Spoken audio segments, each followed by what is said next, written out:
ಇವತ್ತಿಂದ ಶಾಪಿಂಗ್ ಎಲ್ಲ ಶುರು. ಸೊ ಇದು ನಮ್ಮ ತೋಟದ ಲಾಸ್ಟ್ ಹಾರ್ವೆಸ್ಟ್. ನಾವು ಯಾರಿಗೂ ತೊಂದರೆ ಕೊಡಕ್ ಹೋಗಲ್ಲ, ನಮ್ಮ ಕೈಲಿ ಎಷ್ಟಾಗತ್ತೋ ಅಷ್ಟು ಕೆಲಸ ಮಾಡ್ಕೊಂತೀವಿ.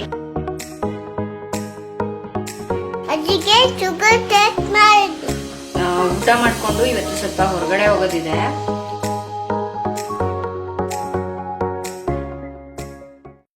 ಹಾಯ್ ಫ್ರೆಂಡ್ಸ್, ನಾನು ಇವತ್ತು ಮಧ್ಯಾಹ್ನದಿಂದ ಬ್ಲಾಗ್ ಸ್ಟಾರ್ಟ್ ಮಾಡಿದ್ದೀನಿ. ತೋಟಕ್ಕೆ ಹೋಗ್ತಾ ಇದ್ದೀನಿ ಈಗ. ಫ್ರೆಂಡ್ಸ್, ಈಗ ಮಳೆ ಬಂದಿದೆ ಅಲ್ವಾ. ಲಾಸ್ಟ್ ಟೈಮು ನಾವು ಪುಂಡೆ ಸೊಪ್ಪು ಹಾಕಿದ್ವಿ, ಗೋಂಗೂರ ಅಂತ ಹೇಳ್ತಾರಲ್ವ. ಸೊ ಅದು ಬೀಜ ಎಲ್ಲ ಕಡೆ ಸ್ಪ್ರೆಡ್ ಆಗಿಬಿಟ್ಟು ಈಗ ಮೊಳಕೆ ಬಂದು ಕೆಲವೊಂದು ಗಿಡಗಳೆಲ್ಲ ಚೆನ್ನಾಗಿ ಬಂದಿದೆ. ಸೊ ಇದು ನಮ್ಮ ತೋಟದ ಲಾಸ್ಟ್ ಹಾರ್ವೆಸ್ಟ್. ಮತ್ತೆ ನಾನು ಹಾರ್ವೆಸ್ಟ್ ಮಾಡೋಕ್ಕೆ ಇಲ್ಲಿರೋದಿಲ್ಲ, ಬೇರೆ ಮನೆಗೆ ಹೋಗಿರ್ತೀನಿ. ನಿನ್ನೆ ನೋಡ್ಕೊಂಡು ಬಂದೆ, ಸ್ವಲ್ಪ ಪುಂಡೆ ಸೊಪ್ಪೆಲ್ಲ ಆಗಿತ್ತು. ಸೊ ಇವತ್ತು ಅದರಿಂದನೇ ಮಧ್ಯಾಹ್ನದ ಊಟ ರೆಡಿ ಮಾಡ್ಕೊಂಬಿಡೋಣ ಅಂಥೇಳಿ ಸೊಪ್ಪು ತೆಗಿಯೋಕ್ಕೆ ಅಂತ ಬಂದಿದ್ದೀನಿ.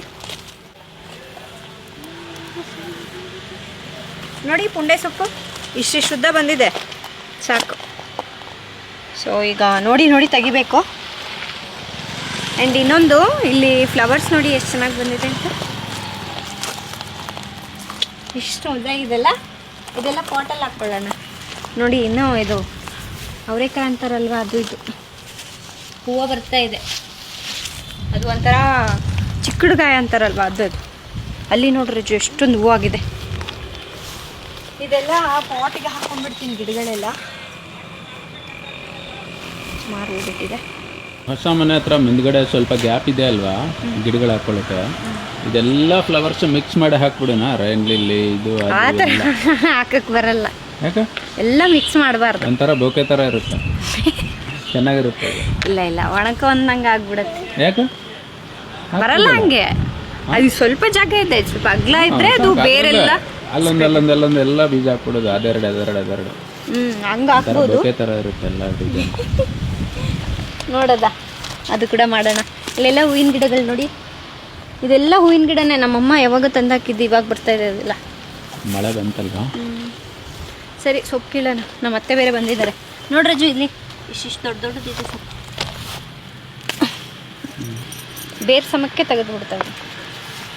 ಇದರಿಂದ ಚಿಕನ್ ಮಾಡಿದ್ರೆ ಅಂತೂ ಸಖತ್ತಾಗಿರುತ್ತೆ. ಇನ್ನೊಂದೇನು ಗೊತ್ತಾ, ಪುಂಡೆ ಸೊಪ್ಪಿನಿಂದ ಸಾಕಷ್ಟು ರೆಸಿಪಿಗಳನ್ನ ಮಾಡ್ಬೋದು. ನಮ್ಮ ಇದರಲ್ಲಿ ರುಚಿ ಪಾಕಶಾಲೆ ಚಾನಲ್ನಲ್ಲಿ ಇದರಿಂದ ಬೇಳೆ ಸಾರು ಹೇಗೆ ಮಾಡೋದು, ಚಟ್ನಿ ಹೇಗೆ ಮಾಡೋದು, ಚಿಕನ್ ಹೇಗೆ ಮಾಡೋದು ಎಲ್ಲದೂ ತೋರಿಸಿದ್ದೀನಿ. ಬಟ್ ಇವತ್ತು ಚಿಕನ್ ರೆಸಿಪಿ ಇದೆಲ್ಲ ತುಂಬ ಕ್ವಿಕ್ ಆ್ಯಂಡ್ ಈಸಿಯಾಗಿ ಮಾಡುವಂಥದ್ದು. ಒಂಥರ ಲೇಝಿ ರೆಸಿಪಿ ಅಂತ ಹೇಳ್ಬೋದು. ಅಂದರೆ ಬ್ಯಾಚುಲರ್ಸು ಮತ್ತು ಏನಾದರೂ ಜಾಸ್ತಿ ಐಟಮ್ಸ್ ಮಾಡ್ಕೊಳಕ್ಕೆ ಇಷ್ಟಪಡಲ್ಲ ನೋಡಿ, ಸಿಂಪಲಾಗಿ ಮಾಡ್ಕೋಬೇಕಂತಾರಲ್ಲ, ಅಂಥವ್ರೆಲ್ಲರಿಗೂ ಇಷ್ಟ ಆಗುತ್ತೆ. ಆಮೇಲೆ ಹುಳಿ ಹಾರು ಇಷ್ಟ ಆಗುತ್ತೆ ನೋಡಿ, ಅಂಥವ್ರು ಎಲ್ಲರಿಗೂ ಈ ರೆಸಿಪಿ ಇಷ್ಟ ಆಗುತ್ತೆ. ಫ್ರೆಂಡ್ಸ್ ನೋಡಿ, ಇಷ್ಟೊಂದು ಸೊಪ್ಪು ಸಿಕ್ಕಿದೆ. ನಾನು ನಮ್ಮತ್ತೆ ಸೇರಿ ಇಷ್ಟೊಂದು ಸೊಪ್ಪು ತೆಗೆದ್ವಿ. ಸಾಕು, ಆರಾಮ್ಸೆ ಒಂದು ಹೊತ್ತಿಗೆ ಆಗತ್ತೆ ನಮಗಿದು. ಇನ್ನು ಅಮ್ಮ ಅಲ್ಲಲ್ಲಿ ಹುಡುಕ್ತಾ ಇದ್ದಾರೆ. ನಮ್ಮ ಅತ್ತೆಗೂ ಅಷ್ಟೇ, ನಂತರ ಹಾರ್ವೆಸ್ಟ್ ಮಾಡೋದಂದ್ರೆ ಸಿಕ್ಕಾಪಟ್ಟೆ ಇಷ್ಟ ಆಗುತ್ತೆ. ಅವರು ನಾನು ಚಿಕ್ಕ ಹುಡುಗಿರುವಾಗಿಂದ ಹಾಗೆ. ಅದು ನಮ್ದು ಮಣ್ಣಿನ ಮನೆ ಇತ್ತು, ಮೇಲ್ಗಡೆ ಎಲ್ಲ ಸೌಡು ಮಣ್ಣು ಅಂತ ಹಾಕ್ತಿದ್ರು. ಅದಲ್ಲಿ ಮಳೆ ಬಂತು ಅಂದ್ರೆ ಸಿಕ್ಕಾಪಟ್ಟೆ ಇದು ಸೊಪ್ಪೆಲ್ಲ ಬೆಳೆಯೋದಲ್ಲಿ. ಅದು ಬೀಜ ಇಲ್ಲಿಂದ ಬರುತ್ತೇನೋ ಗೊತ್ತಿಲ್ಲ, ಸಿಕ್ಕಾಪಟ್ಟೆ ಬೆಳೀತಿತ್ತು. ಅಮ್ಮ ನಾನು ಇಬ್ರು ಕುಂತು ಎಲ್ಲ ತೆಗಿತಾ ಇದ್ವಿ. ಅದಕ್ಕೆ ನಮ್ಮ ಅತ್ತೆ ಇವಾಗಲೂ ಹೆಲ್ಪ್ ಮಾಡ್ತಾರೆ.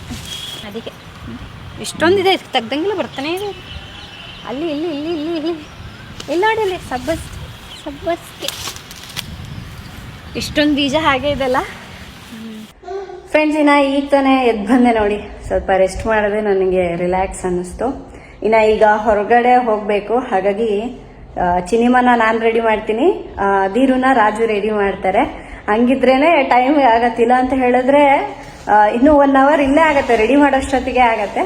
ಅದಕ್ಕೆ ದೀರುನ ರಾಜು ರೆಡಿ ಮಾಡಿಬಿಡ್ತಾರೆ. ಫ್ರೆಂಡ್ಸ್, ನಾನು ನಮ್ಮ ದೀರುಗೆ ಲವ್ ಲ್ಯಾಪ್ ಅವರ ಸುಪ್ರೀಂ ಡೈಪರ್ ಪ್ಯಾಂಟ್ಸ್ನ ಯೂಸ್ ಮಾಡ್ತೀನಿ. ಈಗ ಬಂದುಬಿಟ್ಟು ಅವನಿಗೆ ಮೀಡಿಯಮ್ ಯೂಸ್ ಮಾಡ್ತಾ ಇದ್ದೀನಿ. ಮೀಡಿಯಮ್ ತೊಗೊಂಡ್ರೆ ಹತ್ತತ್ರ 12 kg ವೆಯ್ಟ್ ಇರುವಂತಹ ಮಗುಗೂ ಯೂಸ್ ಮಾಡ್ಕೋಬೋದು. ಇದು 360 ಡಿಗ್ರಿ ಸ್ಕಿನ್ ಕೇರ್ ಮತ್ತು 10 ಮಿಲಿಯನ್ ಬ್ರೀದಬಲ್ ಪೋರ್ಸ್ ಇರುತ್ತೆ. ಇನ್ನು ಇದನ್ನು ಅಲೋವೆರಾನ ಬಳಸಿ ತಯಾರಿಸಿರ್ತಾರೆ. ಹಾಗಾಗಿ ಮಕ್ಕಳಿಗೆ ರ್ಯಾಷಸ್ ಆಗೋದು ಅಂತ ತೊಂದರೆಗಳಿರಲ್ಲ. ಜೊತೆಗೆ ಮಗುಗೆ ಹಾಕಿದಾಗಲೂ ಕೂಡ ತುಂಬ ಕಂಫರ್ಟಬಲ್ ಆಗಿರುತ್ತೆ, ಇರಿಟೇಟ್ ಫೀಲ್ ಆಗೋದಿಲ್ಲ. ನೋಡಿ ನಾನಿಲ್ಲಿ 36 ಪೀಸ್ ಪ್ಯಾಂಟ್ನ ತೊಗೊಂಡಿದ್ದೀನಿ. ಇದರಲ್ಲೇ ನಿಮಗೆ ಜಾಸ್ತಿ ಕ್ವಾಂಟಿಟಿಯಲ್ಲಿ ಬೇಕು ಅಂದರೂ ತೊಗೋಬಹುದು.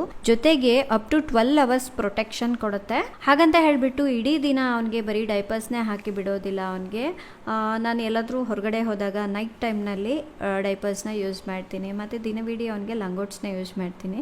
ಇದಕ್ಕೆ ಲೀಕ್ ಪ್ರೂಫ್ ಮೆಕ್ಯಾನಿಸಮ್ ಮಾಡಿರ್ತಾರೆ, ಹಾಗಾಗಿ ಮಗುಗೆ ಡೈಪರ್ ಹಾಕಿದಾಗ ಲೀಕ್ ಆಗೋದು ಆ ಥರ ತೊಂದರೆಗಳೇನೂ ಇರೋದಿಲ್ಲ. ಬಟ್ ಏನಪ್ಪ ಅಂದರೆ ಮಗು ತೂಕ ಎಷ್ಟಿದೆ ಅದರ ಸೈಜ್ ನೋಡಿಬಿಟ್ಟು ನಾವು ಡೈಪರ್ಸ್ನ ಸೆಲೆಕ್ಟ್ ಮಾಡ್ಕೋಬೇಕಾಗತ್ತೆ. ಇದರಲ್ಲೇ ನಮಗೆ small, medium, large, XL, XXL ಈ ಥರ ಬೇರೆ ಬೇರೆ ಸೈಜ್ಗಳಲ್ಲಿ ಕೂಡ ಸಿಗುತ್ತೆ. ಏನೋ ಅವನನ್ನಂತೂ ಸ್ವಲ್ಪ ಮಾತಾಡ್ಸಿದ್ರೆ ಸಾಕು, ಅವ್ನು ನಗೋದ್ರ ಜೊತೆಗೆ ನಮ್ಮನ್ನು ನಗಿಸ್ತಾನೆ. ಅದೊಂದು ಸ್ಕಿಲ್ ಇದೆ. ಫ್ರೆಂಡ್ಸ್, ನಿಮಗೂ ಕೂಡ ಈ ಲವ್ಲ್ಯಾಪ್ ಅವರ ಡೈಪರ್ಸ್ ಬೇಕು ಅಂದರೆ ನಾನು ಕೆಳಗಡೆ ಡಿಸ್ಕ್ರಿಪ್ಷನಲ್ಲಿ ಲಿಂಕ್ ಕೊಟ್ಟಿರ್ತೀನಿ. ನಿಮಗೆ ಅಮೆಝಾನಲ್ಲಿ ಕೂಡ ಸಿಗುತ್ತೆ, ಹಾಗೆ ಲವ್ಲ್ಯಾಪ್ ಅವರ ವೆಬ್ಸೈಟ್ನಲ್ಲಿ ಕೂಡ ಸಿಗುತ್ತೆ. ಎಲ್ಲಿ ಬೇಕು ಅಂದರೆ ಅಲ್ಲಿ ಹೋಗಿ ತಗೋಬಹುದು. ಫ್ರೆಂಡ್ಸ್, ಇನ್ನು ತುಂಬ ಜನರು ಕೇಳ್ತಾ ಇದ್ರಿ ಮನೆ ಅಪ್ಡೇಟ್ಸ್ ಏನಾಯಿತು, ಎಲ್ಲಿವರೆಗೂ ಬಂತು ಕೆಲಸಗಳೆಲ್ಲ ಅಂತ. ನೋಡ್ತಾ ಇದ್ದೀರಲ್ವಾ ಎಷ್ಟು ಕಂಪ್ಲೀಟ್ ಆಗಿದೆ ಅಂತ. ಸೊ ನಾನಂತೂ ಡೈಲಿ ಹೋಗಿ ನೋಡ್ಕೊಂಬಂದಾಗೆಲ್ಲ ಎಲ್ಲಿರೋದಲ್ಲೇ ಇದೆ ಕೆಲಸ ಅಂತ ಅನಿಸುತ್ತೆ. ಬಟ್ ನಿಧಾನಕ್ಕೆ ನಡೀತಾ ಇದೆ ಒಂದೊಂದೇ ಕೆಲಸ. ಸೊ ನಾವು ಮೇಯ್ನಾಗಿ ಫಸ್ಟ್ ನಮಗೆ ಕಿಚನ್ನು ಮತ್ತು ಬೆಡ್ರೂಮ್ ರೆಡಿ ಮಾಡಿಕೊಡಿ, ಆಮೇಲೆ ಬೇಕಾದರೆ ಉಳಿದಿದ್ದೆಲ್ಲ ನಿಧಾನ ಮಾಡಿ ಅಂತ ಹೇಳ್ತಾ ಇದ್ದೀವಿ. ಸೊ ಇವತ್ತು ನೋಡಿ ಲೈಟ್ಸ್ ಎಲ್ಲ ಹಾಕಿದ್ದಾರೆ. ಅದಾದಮೇಲೆ ಕೆಳಗಡೆ ಗೆಸ್ಟ್ ಬೆಡ್ರೂಮ್ಗೆ ವಾರ್ಡ್ರೋಬ್ಸ್ ಎಲ್ಲ ಫಿಕ್ಸ್ ಮಾಡಿದ್ದಾರೆ. ಜಸ್ಟ್ ಈಗ ಡೋರ್ಸ್ ಒಂದು ಫಿಕ್ಸ್ ಮಾಡಿಬಿಟ್ರೆ ಕಂಪ್ಲೀಟಾಗಿ ಕೆಳಗಡೆ ಬೆಡ್ರೂಮ್ಗೆ ವಾರ್ಡ್ರೋಬ್ಸ್ ಅಂತೂ ರೆಡಿ ಆಗುತ್ತೆ. ಇನ್ನು ಅವರು ಹೇಳ್ತಾ ಇದ್ದಾರೆ ಇನ್ನು ಮ್ಯಾಕ್ಸಿಮಮ್ ಅಂದರೆ 1 ವೀಕಲ್ಲಿ ಮುಗ್ದೋಗುತ್ತೆ ಎಲ್ಲ ಕೆಲಸಗಳಂತ. ಬಟ್ ನೋಡಬೇಕು ಎಷ್ಟು ದಿವಸ ಬೇಕಾಗತ್ತೆ ಅಂತ. ಜೊತೆಗೆ ಎಲ್ಲ ರೂಮ್ಗಳಲ್ಲೂ ಸ್ಯಾನಿಟರಿ ಎಲ್ಲ ಫಿಕ್ಸ್ ಮಾಡಿದ್ದಾರೆ. ಮೇನ್ ಏನು ಗೊತ್ತಾ, ಕಾರ್ಪೆಂಟ್ರ್ ವರ್ಕ್ ಮುಗೀತು ಅಂದರೆ ಈ ಎಲೆಕ್ಟ್ರಿಕ್ ವರ್ಕು, ಇನ್ನು ಉಳಿದಿದ್ದು ವಾಲ್ಪೇಪರು ಇದೆಲ್ಲ ಬೇಗ ಬೇಗ ಆಗಿಬಿಡುತ್ತೆ. ಸೊ ಫಸ್ಟ್ ಏನಪ್ಪ ಅಂದರೆ ಕಾರ್ಪೆಂಟ್ರದ್ದು ವಾರ್ಡ್ರೋಬ್ಸ್ ಮಾಡಬೇಕು, ಕಿಚನ್ ರೆಡಿ ಮಾಡಬೇಕು, ಅದ್ರ ಒಳಗಡೆ ಲೈಟಿಂಗ್ಸ್ ಹಾಕಬೇಕು. ಸೊ ಈ ಥರ ಕೆಲಸಗಳಿಂದ ಕೆಲವೊಂದು ಕೆಲಸಗಳೆಲ್ಲ ಪೆಂಡಿಂಗ್ ಇರೋವಂಥದ್ದು. ನೋಡಿ ಇಲ್ಲಿಗೆಲ್ಲ ಗ್ಲಾಸ್ ಫಿಕ್ಸ್ ಮಾಡಿದ್ದಾರೆ, ಈಗ ಚೆನ್ನಾಗಿ ಕಾಣಿಸ್ತಾ ಇದೆ ಅಲ್ವಾ. ಇನ್ನು ಇವ್ರ ಕೆಲಸಗಳೆಲ್ಲ ಆದಮೇಲೆ ಒಂದು ಸಲ ಆ್ಯಸಿಡ್ ವಾಶ್ ಮಾಡಿಸ್ಬೇಕು, ಅದಾದಮೇಲೆ ಕ್ಲೀನಿಂಗ್ ಮಾಡಿಸ್ಬೇಕು. ಸಿಕ್ಕಾಪಟ್ಟೆ ಕೆಲಸಗಳಿದೆ. ನಾವು ಅಂದ್ಕೊಂಡ್ಬಿಡ್ತೀವಿ ಮನೆ ಒಂದು ಕಟ್ಬಿಟ್ರೆ ಆಯಿತು, ಇಂಟೀರಿಯರ್ ಕೆಲಸಗಳೆಲ್ಲ ಈಸಿ ಆಗಿಬಿಡುತ್ತೆ ಅಂತ. ಸೊ ನಾವೇನು ಅಂದ್ಕೊಂಡ್ವಿ 1 ಮಂತಲ್ಲೇ ಮುಗಿಸ್ಕೊಡ್ತಾರೆ, ಅಂದರೆ ನೆಕ್ಸ್ಟ್ ಮಂತ್ಗೆಲ್ಲ ಶಿಫ್ಟ್ ಆಗಿಬಿಡ್ಬಹುದೇನೋ ಅಂದ್ಕೊಂಡ್ವಿ. ಬಟ್ ಇನ್ನೂ ಆಗಿಲ್ಲ. ಇನ್ನು ಇದು ಮಾಸ್ಟರ್ ಬೆಡ್ರೂಮ್ಗೂ ಕೂಡ ವಾರ್ಡ್ರೋಬ್ಸ್ ಎಲ್ಲ ರೆಡಿ ಮಾಡ್ತಾ ಇದ್ದಾರೆ. ಈ ಥರ ಇದೆ, ಎಲ್ಲ ಕಟ್ ಮಾಡಿ ಅದನ್ನು ಫಿಕ್ಸ್ ಮಾಡಿದ್ದಾರೆ. ಜಸ್ಟ್ ಈಗ ಜೋಡಿಸ್ಬಿಟ್ಟು ಅದಕ್ಕೆ ಗ್ಲಾಸ್ ಹಾಕಿದ್ರೆ ಕಂಪ್ಲೀಟಾಗಿ ರೆಡಿ ಆಗುತ್ತೆ. ಇನ್ನು ಬಾತ್ರೂಮಲ್ಲಿ ಕೂಡ ಅಷ್ಟೇ ಸ್ಯಾನಿಟರಿ ವರ್ಕ್ ಎಲ್ಲ ಮುಗ್ದಿದೆ. ಇದಕ್ಕೆ ಈ ಥರ ಏನು ಡೋರ್ಸ್ ಎಲ್ಲ ಗ್ಲಾಸಿಂದೆಲ್ಲ ಹಾಕಿ ಫಿಕ್ಸ್ ಮಾಡಿದ್ದಾರೆ. ಇಲ್ಲಿ ಕೂಡ ಅಷ್ಟೇ ಕ್ಲೀನಿಂಗ್ ಕಂಪ್ಲೀಟಾಗಿ 1-2 ಸಲ ಕ್ಲೀನ್ ಮಾಡಿಬಿಟ್ರೆ, ವಾಶ್ ಮಾಡಿಸಿದ್ರೆ ನೀಟಾಗಿ ಆಗುತ್ತೆ. ಅದಾದಮೇಲೆ ನಾವು ರೆಗ್ಯುಲರಾಗಿ ಕ್ಲೀನ್ ಮಾಡ್ಕೋಬೋದು. ಇಲ್ಲಿಗೆ ನಾನು ಹೇಳಿದ್ನಲ್ವ ಬೇರೆ ಟೈಲ್ಸ್ ಎಲ್ಲ ಫಿಕ್ಸ್ ಮಾಡಿಸ್ಲಿಕ್ಕೆ ತಂದಿಟ್ಟಿದ್ದಾರೆ ಅಂತ. ಸೊ ಅದನ್ನು ಕೂಡ ಮಾಡಿಸ್ಬೇಕು. ಸುಮಾರು ಕೆಲಸಗಳು ಪೆಂಡಿಂಗ್ ಇದೆ. ಅದು 1 ವಾರದಲ್ಲಿ ಹೆಂಗೆ ಮುಗಿಸ್ತಾರೋ ಗೊತ್ತಿಲ್ಲ. ಹೇಳಿದ್ದಾರೆ 1 ವಾರದಲ್ಲಿ ನಾವು ಕಂಪ್ಲೀಟ್ ಮಾಡಿಕೊಡ್ತೀವಿ ಅಂತ. ನೋಡೋಣ. ಇನ್ನು ಬಾಲ್ಕನಿಯಲ್ಲಿಯೂ ಕೂಡ ಅಷ್ಟೇ ಸ್ವಲ್ಪ ಚೇಂಜಸ್ನ ಮಾಡಿಸಿದ್ದೀವಿ. ಏನಪ್ಪ ಅಂದರೆ ಮೇಲ್ಗಡೆ ಸ್ವಿಂಗ್ ಹಾಕಲಿಕ್ಕೆ ಒಂದು ಹುಕ್ ಟೈಪ್ ಇತ್ತು, ನಾವು ಅಲ್ಲಿಂದ ಸ್ವಿಂಗ್ ಹಾಕ್ಕೊಳ್ಳೋಣ ಅಂದ್ಕೊಂಡ್ವಿ. ಬಟ್ ಅದಾದಮೇಲೆ ಇದು ಜಾಸ್ತಿ ನಾವು ಯೂಸ್ ಮಾಡೋದಕ್ಕಿಂತ ಇಲ್ಲಿ ಆಫೀಸ್ ಆದಮೇಲೆ ಬಾಲ್ಕನಿ ಬರುತ್ತಲ್ವ, ಎಂಪ್ಲಾಯೀಸೇ ಜಾಸ್ತಿ ಇರ್ತಾರೆ ಅಂಥೇಳಿ ಮೇಲ್ಗಡೆ ಕೂಡ ಫ್ಲೋರಿಂಗ್ ಎಲ್ಲ ವುಡ್ಡಲ್ಲಿ ಮಾಡಿದ್ದಾರೆ, ಜಸ್ಟ್ ಡಿಸೈನ್ಗೆ ಅಷ್ಟೇ. ಅಲ್ಲಲ್ಲಿ ಒಂಥರ ಸಿಲಿಂಡ್ರ್ ಲೈಟ್ಸ್ ಬರುತ್ತಲ್ವ, ಸೊ ಆ ಲೈಟ್ಸ್ನ ಫಿಕ್ಸ್ ಮಾಡ್ತಾರೆ, ಒಂದು 4 ಲೈಟ್ಸ್. ಇನ್ ಕೇಸ್ ನಮಗೇನಾದರೂ ಸ್ವಿಂಗ್ ಬೇಕು ಅಂದರೆ ಎಲ್ಲಿ ಬೇಕೋ ಅಲ್ಲಿ ಇಟ್ಕೊಳ್ಳೋ ಥರ ಇರುತ್ತಲ್ವ, ಸೊ ಆ ಥರ ಪೀಸ್ ತಂದು ಇಟ್ಕೊಂಡ್ಬಿಡ್ತೀವಿ. ಇದರಿಂದ ನಾವು ಬಾಲ್ಕನಿಯಲ್ಲಿ ಬೇಕಾದರೂ ಇಡ್ಬೋದು, ಅಥವಾ ಕೆಳಗಡೆ ಗ್ರೌಂಡ್ ಫ್ಲೋರಲ್ಲಿ ಇಡ್ಬೋದು, ಅಥವಾ ಮೇಲ್ಗಡೆ ಪರ್ಗೋಲದಲ್ಲಿ ಕೂಡ ಇಟ್ಕೋಬೋದು. ಇದೆಲ್ಲ ಥಿಂಕ್ ಮಾಡಿಬಿಟ್ಟು ಅದನ್ನು ಕಂಪ್ಲೀಟಾಗಿ ಮುಚ್ಚಿದ್ದಾರೆ. ಇನ್ ಕೇಸ್ ಬೇಕು ಅಂದರೆ ನಾವಲ್ಲಿ ಹುಕ್ ಕೂಡ ಹಾಕೋಬೋದು ಅಂತ, ಅದು ಕೂಡ ಮಾಡಿಕೊಡ್ತೀವಿ ಅಂತ ಹೇಳಿದ್ರು. ನೋಡಿ ಇದು ವಾರ್ಡ್ರೋಬ್ಸ್ ಎಲ್ಲ ನಾನು ಸ್ವಲ್ಪ ಅಡ್ಜಸ್ಟಬಲ್ ಮಾಡಿಸ್ಕೊಂಡಿದ್ದೀನಿ. ಕೆಲವೊಂದು ಬಟ್ಟೆಗಳು ದೊಡ್ಡದಿರುತ್ತೆ, ಕೆಲವೊಂದು ಚಿಕ್ಕದಿರುತ್ತೆ. ಸೊ ಅಡ್ಜಸ್ಟಬಲ್ ಇತ್ತು ಅಂದರೆ ನಮ್ಗೆ ಹೇಗೆ ಬೇಕೋ ಹಾಗೆ ಬಟ್ಟೆಗಳನ್ನ ಆರ್ಗನೈಸ್ ಮಾಡ್ಕೋಬೋದು ಅಂಥೇಳಿ ಈ ಥರ ಮಾಡಿಸ್ಕೊಂಡಿದ್ದೀನಿ. ಇನ್ನು ಈ ವಾರ್ಡ್ರೋಬ್ಸ್ಗಳು ನೋಡ್ತಾ ಇದ್ದರೆ ಮಾಸ್ಟರ್ ಬೆಡ್ರೂಮಲ್ಲಿ ಭಯನೇ ಆಗುತ್ತೆ, ತುಂಬ ಎತ್ತರ ಇದೆ ಅಲ್ವಾ. ಹಾಗಾಗಿ ಇನ್ನೊಂದು ಕಡೆ ಆಫೀಸ್ ಟೇಬಲ್ಸ್ ಕೂಡ ರೆಡಿ ಮಾಡ್ತಾ ಇದ್ದಾರೆ. ಸೊ ಒಂದು 4 ಜನ ಎಂಪ್ಲಾಯೀಸ್ಗೆ ಟೇಬಲ್ಸ್ನ ರೆಡಿ ಮಾಡಿಸ್ಕೊಂಡಿದ್ದೀವಿ. ನಾನು ರಾಜು ಇವತ್ತು ಶಾಪಿಂಗಿಗೆ ಹೊರಗಡೆ ಹೋಗೋಣ ಅಂತ ಹೇಳಿ ರೆಡಿ ಆದ್ವಿ. ಬಟ್ ಇಲ್ಲಿ ಎಲ್ಲ ಕೆಲಸದವರು ಜಾಸ್ತಿ ಜನ ಬಂದಿರೋದ್ರಿಂದ ಹತ್ತಿರ ಇದ್ದು ಮಾಡಿಸ್ಕೊಳ್ಳೋಣ ಅಂತ ಹೇಳಿ ಆಮೇಲೆ ಹೋಗೋಣ ಅಂದ್ಕೊಂಡ್ವಿ. ರಾಜು ಇದ್ದು ಊಟ ಮಾಡಿಕೊಂಡು ಒಟ್ಟಿಗೆ ಸಂಜೆ ಹೋಗಿಬಿಡೋಣ ಅಂದರು. ಅದಕ್ಕಾಗಿ ಇವತ್ತು ಪುಂಡೆ ಸೊಪ್ಪಿನ ಚಿಕನ್ ಮಾಡ್ತಾ ಇದ್ದೀನಿ. ಊಟ ಮಾಡಿ ಈಗ ಹೊರಡ್ತೀವಿ. ಫ್ರೆಂಡ್ಸ್, ನಾನೀಗ ಊಟ ಮಾಡ್ತಾ ಇದ್ದೀನಿ. ಈ ರೆಸಿಪಿ ರುಚಿ ಪಾಕಶಾಲೆಯಲ್ಲಿ ಬರಲಿಕ್ಕೆ ಸ್ವಲ್ಪ ಲೇಟ್ ಆಗ್ಬೋದು, ಸ್ವಲ್ಪ ಬ್ಯುಸಿ ಇದ್ದೀನಲ್ವಾ, ವಾಯ್ಸ್ ಓವರ್ಗೆಲ್ಲ ಟೈಮ್ ಹಿಡಿಯತ್ತೆ. ಆ್ಯಂಡ್ ಟೇಸ್ಟ್ ತುಂಬಾ ಚೆನ್ನಾಗಿತ್ತು ನೋಡಿ. ಗ್ರೇವಿನೂ ಇರುತ್ತೆ, ಜೊತೆಗೆ ಚೆನ್ನಾಗಿ ಅನ್ನೋದ ಜೊತೆ ತಿನ್ನಬೇಕು, ಚೆನ್ನಾಗಿ ಅನಿಸುತ್ತೆ. ನೀವು ಇದನ್ನು ಚಿಕನ್ನ ರೆಡಿ ಮಾಡಿಕೊಂಡ್ರೆ ಒಂದು ಸ್ವಲ್ಪ ಹೊತ್ತು ಬಿಟ್ಟು ತಿನ್ನಬೇಕು, ಇನ್ನೂ ಸಖತ್ತಾಗಿರುತ್ತೆ. ಫ್ರೆಂಡ್ಸ್, ನಾನಿನ್ನು ಈಗ ಊಟ ಮಾಡ್ತಾ ಇದ್ದೀನಿ. ತುಂಬ ಸಖತ್ತಾಗಿದೆ. ಸೇಮ್ ಹೆಂಗಿದೆ ಗೊತ್ತಾ ಇದು ಟೇಸ್ಟು. ಈ ನಾನ್ ವೆಜ್ ಪಿಕಲ್ ಜೊತೆ ರೈಸ್ ತಿಂದರೆ ಹೆಂಗಿರುತ್ತೆ ನೋಡಿ, ಹಾಗೆ ಇದೆ. ಅದು ಪಿಕಲ್, ನಾನ್ ವೆಜ್ ಪಿಕಲ್ ಯಾರೆಲ್ಲ ಟೇಸ್ಟ್ ಮಾಡಿರ್ತಾರಲ್ವ ಅವ್ರಿಗೆ ಮಾತ್ರ ಗೊತ್ತಿರೋದು ಆ ಟೇಸ್ಟ್ ಹೆಂಗಿರುತ್ತೆ ಅಂತ. ತುಂಬ ಸಖತ್ತಾಗಿದೆ. ಓಕೆ, ಊಟ ಮಾಡ್ಕೊಂಬರ್ತೀನಿ. ನಮ್ಮ ಅತ್ತೆ ಅಂತೂ ಸ್ವೀಟ್ಗಳೆಲ್ಲ ಸ್ವಲ್ಪ ಜಾಸ್ತಿನೇ ತಿಂತಾರೆ. ಸೊ ನಮಗೆ ಭಯ ಆಗತ್ತೆ, ಏಕೆಂದರೆ ಶುಗರ್ ಜಾಸ್ತಿ ಆಯಿತು ಅಂದರೆ ಎಷ್ಟೊಂದು ಪ್ರಾಬ್ಲಮ್ಸ್ ಆಗುತ್ತೆ. ಅಂದರೆ ಅವರಿಗೆ ಕಣ್ಣಿಗೆ ಆಪ್ರೇಷನ್ ಮಾಡಿಸಿದ್ದೀವಿ. ಆಲ್ರೆಡಿ ಡಾಕ್ಟ್ರ್ ಹೇಳಿದ್ದಾರೆ, ನಿಮ್ಗೆ ಶುಗರ್ ಜಾಸ್ತಿ ಆಯಿತು ಅಂದರೆ ಕಣ್ಣಿನ ಕೆಳಗಡೆ ದಪ್ಪ ಆಗಿಬಿಡುತ್ತೆ ಅಂತ. ಚಿನಿಮಾ ಏನು ಮಾಡ್ತಾ ಇದ್ದಾರೆ ಅಜ್ಜಿಗೆ?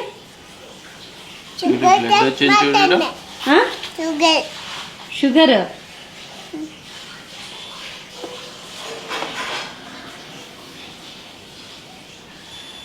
194. ಮೊನ್ನೆ ಎಷ್ಟು 250 ಮೇಲೆ ಇತ್ತು. ಇಲ್ಲಿ ಬಂದು ಅದೆಲ್ಲ ಏನು ಮಾಡಿದ್ರು ಅಜ್ಜಿಗೆ? ಅಜ್ಜಿಗೆ ಶುಗರ್ ಟೆಸ್ಟ್ ಮಾಡಿದ್ರು. ಶುಗರ್ ಟೆಸ್ಟ್ ಮಾಡಿದ್ರಾ? ನಿಂಗೆ ಮಾಡದಾ? ಮಾಡಲ್ಲ. ನಿಂಗೆ ಮಾಡಲಾ? ಬೇಡ. ಯಾಕೆ? ಫ್ರೆಂಡ್ಸ್, ಇವತ್ತಿಂದ ಶಾಪಿಂಗ್ ಎಲ್ಲ ಶುರು. ಏಕೆಂದರೆ ತುಂಬ ಹತ್ತಿರದಲ್ಲೇ ಬಂತು ನಮ್ಮ ಮನೆ ಓಪನಿಂಗು. ಅಂದರೆ ನಮಗೆ ಗೊತ್ತಿಲ್ಲ ಇಷ್ಟು ಸಡನ್ನಾಗಿ ನಾವು ಮಾಡ್ತೀವಿ ಅಂತ. ನೆಕ್ಸ್ಟ್ ವೀಕ್ ಮನೆ ಓಪನಿಂಗ್ ಇಟ್ಕೊಂಡಿದ್ದೀವಿ. ಸೊ ಅದಕ್ಕೆ ಬೇಕಾಗಿರೋ ಕೆಲವೊಂದು ವಸ್ತುಗಳೆಲ್ಲ ಬೇಕು, ಅದನ್ನೆಲ್ಲ ಲೀಸ್ಟ್ ಮಾಡಿ ಇಟ್ಕೊಂಡಿದ್ದೀನಿ ನಾನು. ಎಷ್ಟಾಗುತ್ತೋ ಅಷ್ಟನ್ನೆಲ್ಲ ತೊಗೊಂಡು ಬಂದುಬಿಡೋಣ ಅಂತ ಹೇಳಿ ಇವತ್ತು ಹೊರಟಿದ್ದೀವಿ. ಜೊತೆಗೆ ಏನಪ್ಪ ಅಂದರೆ ಕಾರ್ಡ್ ಪ್ರಿಂಟ್ಸ್ ಮಾಡೋದು, ಗಿಫ್ಟ್ಸು, ಇನ್ನೂ ಏನೇನೇನೋ ಬೇರೆ ಬೇರೆ ಪ್ಲ್ಯಾನ್ಸ್ ಎಲ್ಲ ಇದೆ. ಸೊ ನೋಡೋಣ ಇವತ್ತು ಎಲ್ಲೆಲ್ಲಿಗಾಗುತ್ತೋ ಆ ಕೆಲಸಗಳನ್ನ ಮುಗಿಸ್ಕೊಂಬರ್ತೀನಿ. ಜೊತೆಗೆ ಇವತ್ತು ಅತ್ತೆಗೆ ಚೆಕಪ್ ಕೂಡ ಇದೆ, ಕಣ್ಣಿಂದು ಚೆಕಪ್ ಇದೆ. ಸೊ ಫಸ್ಟ್ ಆ ಹಾಸ್ಪಿಟಲ್ಗೆ ಕರ್ಕೊಂಡು ಹೋಗಿ ಬಂದಮೇಲೆ ನೆಕ್ಸ್ಟ್ ಈ ಕೆಲಸ ಎಲ್ಲ. ಅದಕ್ಕಾಗಿ ಚಿನಿಮನ ಮನೇಲೇ ಬಿಟ್ಟು ಹೋಗ್ತಾ ಇದ್ದೀನಿ. ಇಬ್ಬರು ಮಕ್ಕಳನ್ನ ಕರ್ಕೊಂಡು ಹೋಗ್ಬೇಕು ಅಂದರೆ ಆಗಲ್ಲ, ಆ ಟೈಮ್ನು ಸಾಕಾಗೋದಿಲ್ಲ. ದೀರುಗೆ ಸ್ನಾನ ಮಾಡಿಸಿ ಮಲಗಿಸಿದೆ, ಅವ್ನು ನನಗೆ ಎತ್ಕೊಂಡು ಹೋಗ್ಬಿಡ್ತೀನಿ. ಇವತ್ತು ಅಂದ್ಕೊಳ್ದೇನೆ ನಾವಿಬ್ಬರು ರೆಡ್ ಕಲರ್ ಹಾಕೊಂಡ್ಬಿಟ್ಟಿದ್ದೀವಿ. ಹಂಗೆ ಗೊತ್ತಿಲ್ಲ, ನಾನು ಬೇಗ ಮಾಡೋ ಟೈಮ್ನಲ್ಲಿ ಅನ್ನಿಸ್ತು, ಅಯ್ಯೋ ದೀರುಗೂ ರೆಡ್ ಹಾಕಿದ್ದೀನಲ್ಲ ಅಂತ ಹೇಳ್ಬಿಟ್ಟು. ಸರಿನಾ, ನೋಡ್ತೀನಿ. ಕೆಲವೊಂದು ರಿಟರ್ನ್ ಗಿಫ್ಟ್ಸ್ ಏನಾದರೂ ಕೊಡೋಣ ಅಂಥೇಳಿ ಚೆನ್ನಾಗಿ ಪ್ಲ್ಯಾನ್ ಮಾಡಿದ್ದೆ. ಅಂದರೆ ನಂಗೆ ಇಷ್ಟು ಬೇಗ ಓಪನಿಂಗ್ ಮಾಡ್ತೀವಿ ಅಂತ ಅಂದ್ಕೊಂಡಿರಲಿಲ್ಲ. ಅದಕ್ಕೆ ಅದು ಏನೋ ನಾನು ರಾಜು ಸ್ವಲ್ಪ ಡಿಸೈನ್ ಮಾಡಿಸಿ ಕಸ್ಟಮೈಸ್ ಮಾಡಿಸೋಣ ಅಂಥೇಳಿ ಥಿಂಕ್ ಮಾಡಿದ್ವಿ. ಬಟ್ ಏನಂದ್ರೆ ಆ ರೀತಿ ಮಾಡಿಸ್ಬೇಕಂದ್ರೆ 1 ಮಂತ್ ಮುಂಚೆನೇ ಹೇಳಬೇಕಂತ ಅವರಿಗೆ. ನಾನು ಅದನ್ನೆಲ್ಲ ಕಲೆಕ್ಟ್ ಮಾಡಿ ಇಟ್ಕೊಂಡಿದ್ದೆ ಇನ್ಸ್ಟಾಗ್ರಾಮ್ನಲ್ಲಿ.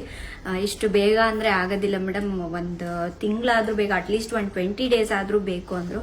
ಈಗ ನೋಡಿದ್ರೆ 1 ವಾರ ಕೂಡ ಟೈಮ್ ಇಲ್ಲ. ಅದಕ್ಕೆ ಇಲ್ಲೇ ನಮ್ಮ ಮೈಸೂರಲ್ಲೇ ನೋಡ್ಕೊಂಬರ್ತೀನಿ ಮಾರ್ಕೆಟಲ್ಲಿ ಏನಾದರೂ ರಿಟರ್ನ್ ಗಿಫ್ಟಿಗೆ ಆಪ್ಷನ್ ಸಿಗುತ್ತಾ ಅಂತ. ಸೊ ಇನ್ನು ಸಿಕ್ಕಿಲ್ಲ ಅಂದರೆ ಏನೂ ಮಾಡೋಕ್ಕಾಗಲ್ಲ. ಅದಷ್ಟು ಟ್ರೈ ಮಾಡ್ತೀನಿ ಒಳ್ಳೆ ಏನಾದರೂ ಗಿಫ್ಟ್ ಮಾಡಲಿಕ್ಕೆ. ನಾನು ಏನೇನೋ ಪ್ಲ್ಯಾನ್ ಮಾಡಿದ್ದೀನಿ ಅಂತ ಹೇಳಿದ್ನಲ್ವ, ಅದು ನಮ್ಮದು ಮಾಯಾಲೋಕ ಅಂತ ಹೇಳಿ ಹೆಸರು ಹಾಕಿಸಿ ಏನೇನೋ ಥಿಂಕ್ ಮಾಡಿದ್ದೀನಿ. ಬಟ್ ಆಗತ್ತೋ ಇಲ್ಲ ಗೊತ್ತಿಲ್ಲ, ಕೇಳ್ತೀನಿ ಇವತ್ತಲ್ಲಿ ಹೋಗಿ ಕೇಳಿದ್ರೆ ಗೊತ್ತಾಗತ್ತೆ. ಫ್ರೆಂಡ್ಸ್, ಈಗ ಫಸ್ಟು ಹಾಸ್ಪಿಟಲ್ ಕೆಲಸ ಮುಗಿಸ್ಕೊಳ್ಳೋಣ ಅಂತ ಹೇಳಿ ಹೊರಟಿದ್ದೀವಿ. ನಾನು ಬೆಳಗ್ಗೆನೇ ಅಪಾಯಿಂಟ್ಮೆಂಟ್ ತೊಗೊಂಡಿದ್ದೆ, ಹಾಗಾಗಿ ಕರೆಕ್ಟ್ ಟೈಮ್ಗೆ ಹೋದರೆ ಡಾಕ್ಟರ್ ಸಿಗ್ತಾರೆ. ಜೊತೆಗೆ ನಾವಿಲ್ಲಿ ವೆಯ್ಟ್ ಮಾಡೋ ನೆಸೆಸಿಟಿನೂ ಇರೋದಿಲ್ಲ, ತೋರಿಸ್ಕೊಳ್ಳೋದು ಬಂದ್ಬಿಡೋದು, ಆರಾಮ್ಸೆ ಹೋಗಿ ಬರಬಹುದು. ಫ್ರೆಂಡ್ಸ್, ಈಗ ತಾನೇ ನಮ್ಮ ಅತ್ತೆಗೆ ಹಾಸ್ಪಿಟಲ್ಗೆ ಹೋಗಿ ತೋರಿಸ್ಕೊಂಡು ಬಂದ್ವಿ. ಅಂದರೆ ನಾನು ಹೋಗಿರಲಿಲ್ಲ, ನಾನು ದೀರು ಕಾರಲ್ಲಿ ಕುತ್ಕೊಂಡಿದ್ವಿ. ಸಣ್ಣ ಮಗು ಅಲ್ಲ, ಇನ್ಫೆಕ್ಷನ್ ಆಗತ್ತೆ ಅಂತ ಹೇಳಿ ಅಲ್ಲಿ ಅವರೇ ಬರಬೇಡ ಅಂತಾರೆ. ಹಾಗಾಗಿ ರಾಜು ಹೋಗಿ ತೋರಿಸ್ಕೊಂಡು ಬಂದರು. ಸೊ ಎಲ್ಲ ಚೆನ್ನಾಗಿದೆ. ಡ್ರಾಪ್ಸ್ ಒಂದೇ ಕೊಟ್ಟಿದ್ದಾರೆ, ಅದನ್ನ ಮಾತ್ರ ರೆಗ್ಯುಲರ್ ಆಗಿ ಯೂಸ್ ಮಾಡಬೇಕು. ಅಂದರೆ ಸ್ವಲ್ಪ ದಿವಸ ಇನ್ನು ಓವರಾಲ್ ಆಗಿ ಅವರಿಗೆ ಹೆಲ್ದಿ ಆಗಿದ್ದಾರೆ. ಸೊ ಈಗ ಶಾಪಿಂಗ್ಗೆ ಹೊರಟಿದ್ದೀವಿ. ನಾವೀಗ ಮತ್ತೆ ಮನೆಗೆ ಹೋಗಿ, ಅಂದ್ರೆ ನಾನೊಬ್ಳೆ ಮನೇಲಿ ಇದ್ಬಿಟ್ಟು ರಾಜು ಮತ್ತೆ ಅತ್ತೆ ಹಾಸ್ಪಿಟಲ್ಗೆ ಹೋಗಿ ಬಂದಿದ್ರೆ ಲೇಟ್ ಆಗ್ಬಿಡೋದು, ಅದಕ್ಕಾಗಿ ಇವ್ರ ಜೊತೆಗೆ ಬಂದ್ಬಿಟ್ಟೆ ನಾನು. ಸೊ ಈಗ ಹೋಗಿ ಫಸ್ಟ್ ಕಾರ್ಡ್ ಪ್ರಿಂಟ್ ಮಾಡಿಸ್ಬಿಡ್ತೀವಿ. ಮನೇಲೆ ರಾಜು ಡಿಸೈನ್ ಮಾಡಿದ್ದಾರೆ ಆಲ್ರೆಡಿ. ಸೊ ಅದನ್ನ ಹೋಗಿ ಪ್ರಿಂಟ್ ತೆಗ್ಸ್ಕೊಂಡ್ಬರೋದು. ಎಷ್ಟು ಟಯರ್ಡ್ ಆದಂಗೆ ಅಪ್ಪ, ನಿಂಗೆ ನಿದ್ದೆ ಇನ್ನೂ ಆಗಿಲ್ಲ ಅಲ್ಲ ಬೇರೆ. ದೀರು ರೆಡ್ ಕಲರ್ ಚೆನ್ನಾಗಿ ಕಾಣುತ್ತೆ. ಇನ್ನು ರಾಜು ಕಾರ್ ಪಾರ್ಕ್ ಮಾಡೋಕ್ಕೆ ಹೋಗಿದ್ದಾರೆ. ಅಷ್ಟರಲ್ಲಿ ನಾನು ಕೆಲವೊಂದು ಸೆಲೆಕ್ಟ್ ಮಾಡಿ ಇಟ್ಕೊಂಡ್ಬಿಡೋಣ. ಅದಾದಮೇಲೆ ನಾವಿಬ್ಬರು ಕುತ್ಕೊಂಡು ಸ್ವಲ್ಪ ಡಿಸ್ಕಸ್ ಮಾಡಿ ಡಿಸೈಡ್ ಮಾಡ್ತೀವಿ. ನನಗೆ ಈ ಕಾರ್ಡ್ ಇಷ್ಟ ಆಯಿತು, ಸಿಂಪಲ್ ಆಗಿದ್ರು ನೋಡೋಕ್ಕೆ ಚೆನ್ನಾಗಿದೆ ಅಂತ. ಸೊ ರಾಜು ಬಂದಮೇಲೆ ಅವ್ರು ಏನು ಹೇಳ್ತಾರೋ ನೋಡಬೇಕು. ನಮ್ಮ ಸುತ್ತಮುತ್ತಲು ನಮಗೆ ಗೊತ್ತಿರೋರು ಯಾರೆಲ್ಲ ಇದ್ದಾರೋ ಅವರಿಗೆ ಕಾರ್ಡ್ಸ್ ಕೊಡಬೇಕು ಅಂಥೇಳಿ ಎಷ್ಟು ಬೇಕೋ ಅಷ್ಟು ಮಾತ್ರ ಪ್ರಿಂಟ್ ಮಾಡಿಸ್ತಾ ಇದ್ದೀವಿ. 50 ಇಲ್ಲಾಂದರೆ 100 ತೊಗೋಬೇಕಂತೆ. ನಾವು ಒಂದು 50 ತೊಗೊಳ್ಳೋಣ ಅಂದ್ಕೊಂಡ್ವಿ. ಅದ್ರ ಜೊತೆಗೆ ಈ ಥರ ರಿಟರ್ನ್ ಗಿಫ್ಟ್ಗೆ ಏನಾದರೂ ಬ್ಯಾಗ್ ತೊಗೊಂಡು ಅದ್ರೊಳಗಡೆ ಇಟ್ಕೊಡ್ಲಿಕ್ಕೆ ಚೆನ್ನಾಗಿರುತ್ತಲ್ವ. ಸೊ ಇದು ತಗೊಳ್ಳೋಣ ಅಂತ ಹೇಳಿ ರಾಜು ಹೇಳ್ತಾ ಇದ್ದಾರೆ. ಬಟ್ ನಾನು ಈ ಟೈಪ್ನಲ್ಲಿ ತಗೊಳ್ಳೋಣ ಅಂತ ಅಂದ್ಕೊಂಡಿದ್ದೆ. ಬಟ್ ಆ ಡಿಸೈನ್ಸ್ ಎಲ್ಲ ಹಾಗೆ ಇರುತ್ತೆ ಅಂತ ಅಷ್ಟಾಗಿ ಚೆನ್ನಾಗಿ ಕಾಣಿಸ್ತಾ ಇರಲಿಲ್ಲ. ಇದೆಲ್ಲ ರೆಡಿ ಮಾಡೋಕ್ಕೆ ನಮಗೆ ಟೈಮ್ ಬೇಕು, ನೀವು ಸ್ವಲ್ಪ ಟೈಮ್ ಕೊಟ್ಟರೆ ಮಾಡಿಕೊಡ್ತೀವಿ ಅಂದರು. ಬಟ್ ಅಷ್ಟು ಟೈಮ್ ಇಲ್ಲ ಅಲ್ಲ. ಸೊ ಹಾಗಾಗಿ ರಾಜು ಇದು ಸ್ವಲ್ಪ ಲೈಟ್ ವೆಯ್ಟ್ ಇರೋದೇ ತೊಗೊಳ್ಳೋಣ, ಯೂಸ್ ಆಗಬೇಕು ಆ ಥರ ಬ್ಯಾಗ್ಸ್ ತೊಗೊಳ್ಳೋಣ ಅಂಥೇಳಿ ನಾನು ನಿಮಗೆ ಫಸ್ಟಿಗೆ ತೋರಿಸಿದ್ನಲ್ವ ಒಂದು ಮೆರೂನ್ ಕಲರು. ಸೊ ಅದನ್ನು ಫೈನಲ್ ಮಾಡಿದ್ವಿ. ಅದ್ರ ಮೇಲೆ ನಮ್ಗೆ ಏನು ಬೇಕು ಮ್ಯಾಟ್ರೆಲ್ಲ ಬರೆದು ಪ್ರಿಂಟ್ ಮಾಡಿಕೊಡ್ತಾರೆ. ಫ್ರೆಂಡ್ಸ್, ಈಗ ಕಾರ್ಡ್ಸಿಗೆ ಮತ್ತೆ ಬ್ಯಾಗಿಗೆ ಆರ್ಡರ್ ಕೊಟ್ಟು ಬಂದಾಯ್ತು. ಸೊ ನಾನು ಅದೇ ಹೇಳಿದ್ನಲ್ವ, ಬೇರೆ ಪ್ಲಾನೇ ಇತ್ತು. ಈಗ ಟೈಮ್ ಇಲ್ದಿರೋದ್ರಿಂದ ಜಸ್ಟ್ ಸಿಂಪಲ್ ಆಗಿ ಮಾಡಿಸ್ಬಿಟ್ವಿ. ಜೊತೆಗೆ ಈಗ ಅದಕ್ಕೆ ಏನಾದ್ರು ರಿಟರ್ನ್ ಗಿಫ್ಟ್ ಅಂತ ಹೇಳದ್ನಲ್ವ, ರಿಟರ್ನ್ ಗಿಫ್ಟ್ಗೆ ಏನಾದ್ರು ಬಾಕ್ಸ್ ಆ ಥರ, ಅಂದ್ರೆ ಅದು ಯೂಸ್ ಆಗಬೇಕು, ಸುಮ್ಮನೆ ತಗೊಂಡೋಗಿ ಮೂಲೆಯಲ್ಲಿ ಇಡಬಾರ್ದು. ಸೊ ಆ ಥರದ್ದು ಏನಾದ್ರು ಕೊಡೋಣ ಅಂತ. ಸೊ ಅದಕ್ಕಿಂತ ಮುಂಚೆ ನಾನು ಇದು ಬರುತ್ತಲ್ವಾ, ಏನ್ ಹೇಳ್ತಾರೆ, ಬ್ರಾನ್ಸ್ ಬರುತ್ತಲ್ವಾ, ಸೊ ಅದರಲ್ಲಿ ಏನಾದ್ರು ಟೀ ಕಪ್ ಅದು ಕೊಡೋಣ ಅಂತ ಅನ್ಕೊಂಡಿದ್ದೆ. ಇಲ್ಲಾಂತ ಹೇಳಿದ್ರೆ ಅದು ಒಂದು ಶೋ ಪೀಸ್ ಬರುತ್ತೆ, ಅದನ್ನ ಯೂಸ್ ಕೂಡ ಮಾಡ್ಕೋಬಹುದು, ಚಪಾತಿ ಎಲ್ಲ ಹಾಕಿಟ್ಕೋಬಹುದು. ಆ ತರದ್ ಮಾಡ್ಸೋಣ, ಚೆನ್ನಾಗೂ ಇರುತ್ತೆ ಲುಕ್ ವೈಸ್. ಜೊತೆಗೆ ಮನೇಲಿ ಎಲ್ಲಾದ್ರೂ ಶೋ ಪೀಸ್ ತರನು ಇಟ್ಕೋಬಹುದು ಅಂತ ಹೇಳಿ ನಾನು ಮುಂಚೆನೆ ಅದನ್ನ ಪ್ಲಾನ್ ಮಾಡಿ ಇಟ್ಕೊಂಡಿದ್ದೆ. ಬಟ್ ಈಗ ಅಷ್ಟು ಬೇಗ ಆಗಲ್ಲ ಅಂತ ಹೇಳಿದ್ರಲ್ವಾ, ಅದಕ್ಕಾಗಿ ಸ್ಟೀಲ್ ಏನಾದ್ರೂ ಕೊಡೋಣ ಯೂಸ್ ಆಗೋದು ಅಂತ ಹೇಳ್ಬಿಟ್ಟು ಅಲ್ಲಿ ಮಾರ್ಕೆಟಿಗೆ ಹೋಗ್ತಾ ಇದೀವಿ. ನಾನು ಸ್ಯಾಂಪಲ್ಗೆ ಅಂತೇಳಿ ಒಂದು ಬ್ಯಾಗ್ ಇಸ್ಕೊಂಡು ಬಂದಿದ್ದೆ ಅವ್ರ ಹತ್ರ. ಸೊ ಅದು ಬಾಕ್ಸ್ ಇಡಿಸೋ ಅಷ್ಟು ದೊಡ್ಡ ಬಾಕ್ಸ್ನ ನಾನು ತೊಗೊಳ್ತಾ ಇದ್ದೀನಿ. ಅದರಲ್ಲಿ ರಾಜು ಇದು ಸೆಲೆಕ್ಟ್ ಮಾಡಿದ್ರು, ನಾನು ಕೈಯಲ್ಲಿ ಇಟ್ಕೊಂಡಿದ್ನಲ್ವ, ಅದು ನೋಡಲಿಕ್ಕೆ ಕ್ಯೂಟಾಗೂ ಇದೆ. ನಾವೇನಾದರೂ ಸರ್ವ್ ಮಾಡಲಿಕ್ಕೆ ಅಥವಾ ಪಲ್ಯ ಗಿಲ್ಯ ತೆಗ್ದಿಡ್ಲಿಕ್ಕೆ ಅದಕ್ಕೆಲ್ಲ ಚೆನ್ನಾಗಿರುತ್ತೆ. ನಮ್ಮ ಅತ್ತೆ ಕೇಳಿದೆ, ಅವ್ರಿಗೂ ಅದು ಇಷ್ಟ ಆಯಿತು. ಅವ್ರಿಗೂ ತೋರಿಸ್ತಾ ಇದ್ದೀನಿ. ಒಂದು 4 ವೆರೈಟೀಸ್ ಇತ್ತು ಅಲ್ಲಿ. ಸೊ ಅದರಲ್ಲಿ ಅದು ತುಂಬ ಚೆನ್ನಾಗಿತ್ತು. ಇನ್ನು ಸರಿ ಅಂತ ಹೇಳಿ ಅದನ್ನೇ ಫೈನಲ್ ಮಾಡಿದ್ವಿ. ಇನ್ನು ಈ ಬಾಕ್ಸ್ ನೋಡಿ ಎಷ್ಟು ಕ್ಯೂಟಾಗಿ ಆ್ಯಪಲ್ ಶೇಪ್ನಲ್ಲಿದೆ ಅಂತ, ಚೆನ್ನಾಗಿದೆಯಲ್ಲ, ಗುಂಡು ಗುಂಡಿಗೆ. ಸೊ ನಾನು ಫಸ್ಟ್ ತೋರಿಸಿದ್ನಲ್ವ, ಅದನ್ನೇ ಫೈನಲ್ ಮಾಡಿದ್ವಿ. ಅದನ್ನೇ ಗೋಡೌನಿಂದ ನಮ್ಗೆ ಎಷ್ಟು ಬೇಕೋ ಅಷ್ಟು ತರಿಸಿದ್ದಾರೆ. ಸೊ ಇನ್ನು ಇದ್ರ ಮೇಲೆ ಹೆಸರು ಹಾಕ್ಸೋಣ ಅಂದ್ಕೊಂಡ್ವಿ. ಮೇಡಮ್ ಹೆಸರೆಲ್ಲ ಅವಾಗ ಹಾಕ್ಸ್ತಾಯಿದ್ರು, ಇವಾಗ ಯಾರೂ ಹಾಕ್ಸಲ್ಲ, ಹಂಗೆ ಕೊಡ್ತಾರೆ ಅಂತ ಹೇಳಿದ್ರು. ಇನ್ನು ರಾಜು ಇದ್ದರು, ಸರಿ ಬಿಡು ಬೇಡ ಅಂದರು. ಬಟ್ ನಾವು ಕೇಳಿದ್ದೀವಿ ಅನ್ನೋದಕ್ಕೋಸ್ಕರ ಅವರು ಎಲ್ಲ ಒಂದೊಂದೇ ಬಾಕ್ಸ್ ತೆಗೆದು ಹೆಸರೆಲ್ಲ ಬರಿತಾ ಇದ್ದಾರೆ. ಆ ರೀತಿ ಒಂದೊಂದೇ ಬಾಕ್ಸ್ ತೆಗ್ದಾಗೆ ಒಂದು 4 ಅದು ಏನು ಎತ್ತಿ ಹಾಕಿದಾಗ ಅದು ಸ್ವಲ್ಪ ಸ್ಟೀಲೆಲ್ಲ ಸ್ವಲ್ಪ ಡ್ಯಾಮೇಜ್ ಆದಂಗಿತ್ತು. ಅವಾಗೇ ನೋಡ್ಕೊಂಡ್ವಿ. ಇಲ್ಲಾಂತ ಹೇಳಿದ್ರೆ ನಾವು ಮತ್ತೆ ಮನೆಗೆ ಹೋಗಿ ಮತ್ತೆ ತೊಗೊಂಡು ಬರೋದು ಡಬಲ್ ಕೆಲಸ ಆಗಿಬಿಟ್ಟಿರೋದು ನಮಗೆ. ಸೊ ಒಂದೊಂದೇ ಹೆಸರು ಬರೆದು ಏನಾದರೂ ಡ್ಯಾಮೇಜ್ ಆಗಿದೆಯಾ ನೋಡಿಬಿಟ್ಟು ಚೆಕ್ ಮಾಡಿ ಕೊಡ್ತಾ ಇದ್ದಾರೆ. ಸೊ ನಾನು ಏನೇ ಸ್ಟೀಲ್ ಐಟಮ್ಸ್ ತೊಗೋಬೇಕು ಅಂದರೂ ಈ ಶಾಪಿಗೆ ಬರ್ತೀನಿ. ಸಿಕ್ಕಾಪಟ್ಟೆ ಆಪ್ಷನ್ಸ್ ಇರುತ್ತೆ. ಕೆಲವೊಂದು ಬ್ರಾನ್ಸ್ ಐಟಮ್ಸ್ ಎಲ್ಲ ನನಗೆ ತುಂಬಾ ಇಷ್ಟ ಆಯಿತು. ಸೊ ಅವರಿದ್ದು ಫ್ರೀ ಮಾಡ್ಕೊಂಡು ಬನ್ನಿ, ನಿಮ್ಗೆ ಇನ್ನೂ ಬೇರೆ ಬೇರೆ ಕಲೆಕ್ಷನ್ಸ್ ಎಲ್ಲ ತೋರಿಸ್ತೀವಿ ಅಂತ ಹೇಳಿದ್ರು. ಇನ್ನು ನಮ್ಮತ್ತೆ ಈ ಥರ ಕುದುರೆ ಮೇಲೆ ಪೊಲೀಸ್ ಕುತ್ಕೊಂಡು ಹೋಗ್ತಾ ಇರೋದು ನೋಡಿ ಶಾಕ್ ಆಗಿಬಿಟ್ಟಿದ್ರು. ಏನಿದು ಎಷ್ಟು ಚೆನ್ನಾಗಿದೆ ಅಲ್ವಾ, ಪೊಲೀಸ್ ಅವರೆಲ್ಲ ಕುದುರೆ ಮೇಲೆ ಕುತ್ಕೊಂಡು ಹೋಗ್ತಾ ಇದ್ದಾರೆ ಅಂತ. ಸೊ ನಮ್ಮ ಮೈಸೂರಲ್ಲಿ ಈ ಥರ ಮಾಡಿರೋದು ನೋಡಿ ನಮಗೂ ಖುಷಿ ಆಗುತ್ತೆ. ಇನ್ನು ಅದಾದಮೇಲೆ ನಾವು ಈಗ ಹೊರಟಿರೋದು ನಮ್ಮ ಹೊಸ ಮನೆಗೆ ನಾವು ಸಾಯಂಕಾಲ ಹೋಗಿದ್ವಿ. ಈಗಾಗಲೇ ನೋಡಿ ಹತ್ತತ್ರ 8 o'clock ಆಗಿದೆ. ನಾವು ಬೆಳಗ್ಗೆ ಏನೇನು ತೋರಿಸಿದ್ನಲ್ವ ನಿಮಗೆ, ಅದನ್ನೆಲ್ಲ ಈಗ ಫಿಕ್ಸ್ ಮಾಡಿಟ್ಟಿದ್ದಾರೆ. ಒಂದ್ಸಲ ಬಂದು ನೋಡ್ಕೊಂಡು ಹೋಗಿ, ಏನಾದ್ರು ಚೇಂಜಸ್ ಇದ್ದರೆ ಮಾಡಿಬಿಡೋಣ ಅಂತ ಹೇಳಿದ್ರು. ನೋಡಿ ಕೆಳಗಡೆ ವಾರ್ಡ್ರೋಬ್ಸ್ ಅಂತೂ ತುಂಬ ಸಖತ್ತಾಗಿ ಆಗಿತ್ತು. ಇವ್ರೇನು ವಾರ್ಡ್ರೋಬ್ಸ್ ಎಲ್ಲ ಮಾಡ್ತಾ ಇದ್ದಾರಲ್ವ, ಫಸ್ಟ್ ನಮಗೆ ದೀಪಕ್ ಅವರು ಒಂದು ಪ್ಲ್ಯಾನ್ ಕೊಟ್ಬಿಡ್ತಾರೆ, ಅದು ಈ ಥರ ಬರುತ್ತೆ ಅಂತ ಹೇಳ್ಬಿಟ್ಟು ನಾವು ಓಕೆ ಅಂದಮೇಲೆ ಆ ಕೆಲಸ ಮಾಡಿಸ್ತಾರೆ. ನಮಗೆ ಮುಖ್ಯವಾಗಿ ಇಷ್ಟ ಆಗಿದ್ದು ಈ ವಾರ್ಡ್ರೋಬ್ಸ್ ಡಿಸೈನ್ ಇದೆಲ್ಲ ತುಂಬ ಚೆನ್ನಾಗಿ ಅನ್ನಿಸ್ತು. ಅದು ಒಂಥರ ಗ್ರೇಷಲ್ಲಿ ಗೋಲ್ಡ್ ಬಾರ್ಡ್ರ್ ಕೊಟ್ಟಿದ್ದಾರಲ್ವ, ತುಂಬಾ ಚೆನ್ನಾಗಿ ಕಾಣಿಸ್ತಾ ಇತ್ತು. ಇನ್ನು ದೀರುಗೆ ಚಿನ್ನಿಮಗೆ ಬಟ್ಟೆಗಳೆಲ್ಲ ಇಲ್ಲೇ ಇಡಲಿಕ್ಕೆ ನಾವು ರೆಡಿ ಮಾಡಿಸಿದ್ದೀವಿ. ಏಕೆಂದರೆ ಅವ್ರನ್ನ ಸ್ಕೂಲಿಗೆ ರೆಡಿ ಮಾಡಬೇಕು, ಮಗುನ ಕೆಳಗಡೆನೇ ಮಲಗಿಸ್ಬೇಕಾಗತ್ತೆ. ಅದಕ್ಕೆ ತಕ್ಕನಂಗೆ ನಾವು ವಾರ್ಡ್ರೋಬ್ಸ್ನ ರೆಡಿ ಮಾಡಿಸ್ಕೊಂಡಿದ್ದೀವಿ. ನನಗೆ ತುಂಬ ಇಷ್ಟ ಆಯಿತು, ತುಂಬ ಚೆನ್ನಾಗಿ ಕಾಣಿಸ್ತಾ ಇತ್ತು. ಅದನ್ನೇ ಟಿ ವಿ ವಾಲ್ಗೂ ಕೂಡ ಹಾಕಿದ್ದಾರೆ. ಫ್ರೆಂಡ್ಸ್, ಇನ್ನು ಬರ್ತಾ ಹೊಸ ಮನೆ ತರ ಕೆಲಸ ಎಲ್ಲ ನಡೀತಾ ಇತ್ತು, ಅದನ್ನ ಕೂಡ ನೋಡ್ಕೊಂಡ್ ಬಂದ್ವಿ. ಯಾಕಂದ್ರೆ ಮತ್ತೆ ಮನೆಗೆ ಬಂದು ಹೋಗೋದಕ್ಕಿಂತ ಹಂಗಿಂದ ದಾರಿಯಲ್ಲೇ ಹೋಗಿ ಬಂದ್ರೆ ಚೆನ್ನಾಗಿರತ್ತೆ, ಸ್ವಲ್ಪ ಟೈಮ್ ಸೇವ್ ಆಗತ್ತೆ ಅಂತ ಹೇಳಿ ನೋಡ್ಕೊಂಡು ಬಂದ್ವಿ. ಕೆಲಸ ಆಲ್ಮೋಸ್ಟ್ ಎಲ್ಲ ಮುಗಿಯಕ್ಕೆ ಬಂದಿದೆ. ಇನ್ನು ವಾರ್ಡ್ರೋಬ್ಸಿಗಷ್ಟೇ ಅದು ಸ್ಲೈಡಿಂಗ್ ಇದೆ ಅಲ್ವಾ, ಅದು ಬಂದು ಹಾಕ್ಬೇಕಷ್ಟೇ. ಅದು ರೆಡಿಮೇಡ್ ಅಲ್ಲೇ ಮಾಡ್ಕೊಂಡ್ ಬಂದ್ಬಿಡ್ತಾರ, ಇಲ್ಲಿ ಬಂದು ಫಿಕ್ಸ್ ಮಾಡ್ತಾರೆ. ಕಿಚನ್ಗೆ ಅಂದ್ರೆ ರೆಡಿಮೇಡ್ ಮಾಡ್ಕೊಂಡು ತಗೊಂಡ್ ಬಂದು ಡೈರೆಕ್ಟ್ ಫಿಕ್ಸ್ ಮಾಡೋದಷ್ಟೇ, ಇಲ್ಲೇನ್ ಮಾಡೋದೇನಿಲ್ಲ. ಇದೆ ತುಂಬಾ ಇದೆ, ಚಿಕ್ಕಪುಟ್ಟ ಕೆಲಸ ತುಂಬಾ ಇದೆ, ಚಿಕ್ಕದೆಲ್ಲ ಇದೆ. ಬಟ್ ಓಪನಿಂಗ್ ಆದ್ಮೇಲೆ ಮಾಡ್ತಾರೆ ಅನ್ನೋದೆಲ್ಲ. ಹೌದಾ?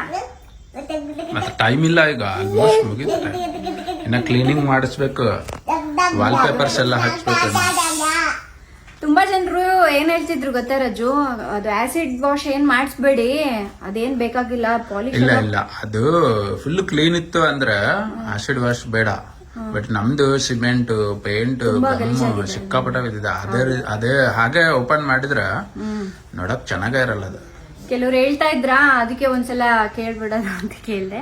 ತುಂಬಾ ಅಲ್ಲಲ್ಲಿ ಸಿಮೆಂಟ್ ಕಲೆಗಳೆಲ್ಲ ಬಿದ್ದಿದೆಲ್ಲ, ಅದು ಹಂಗೆ ಇದೆ, ಅದು ಉಜ್ಜಿದ್ರು ಹೋಗ್ತಾ ಇಲ್ಲ.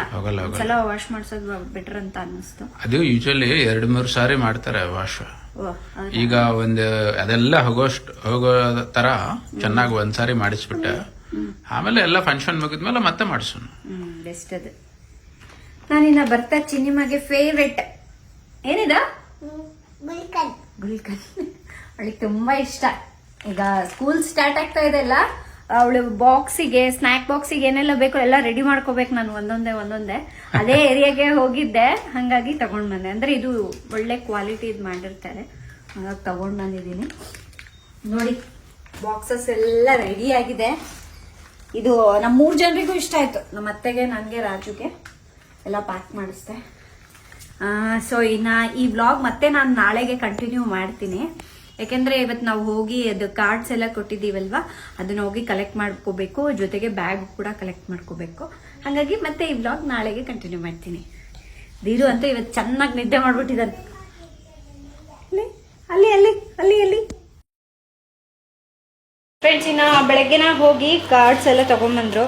ಇವತ್ತು ಹೋಗ್ಬೇಕು, ಇವತ್ತಿಲ್ಲ ನಾಳೆ ಹೋಗ್ಬೇಕು. ಎಲ್ರಿಗೂ ಹೋಗಿ ಕಾರ್ಡ್ಸ್ ಕೊಟ್ಟು ಇನ್ವೈಟ್ ಮಾಡಿ ಬರಬೇಕು. ಫ್ರೆಂಡ್ಸ್, ಬ್ಯಾಗ್ಸ್ ಎಲ್ಲ ಬಂದಿದೆ.